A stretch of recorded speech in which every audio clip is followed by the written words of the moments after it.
আজ আপনাদের শোনাবো ভিন রাজ্যে গিয়ে যখন নিজের মানুষকে কাছে পাই তার অনুভূতির কথা। গত বছর আমরা সকলে গিয়েছিলাম ভাইজ্যাক। সেখানে জানেন আমার এক জেজেও থাকে তার পরিবার নিয়ে।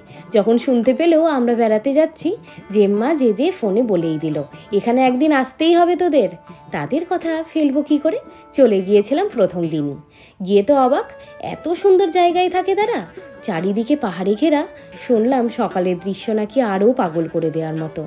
জেম্মার ঠাকুরের আসন দেখে আমরা কি বলবো বুঝেই উঠতে পারছিলাম না।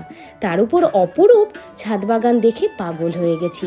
সব থেকে মজাদার ব্যাপার ছিল ওদের রান্নাঘরে দৈনন্দিন জিনিসগুলোর নাম বাংলা, ইংরেজি আর তেলেগুতে লেখা, যাতে বুঝতে সুবিধা হয়। সত্যি ভিন রাজ্যে থাকা সত্যিই কষ্টের। আর সেদিন জেম্মা জেজে আর মিষ্টুদি কত আয়োজন করেছিল, বাপ রে! সত্যি 2 ঘন্টার জন্য এত ভালোবাসা পেয়ে ভুলেই গেছিলাম আমরা অন্য রাজ্যে এসেছি।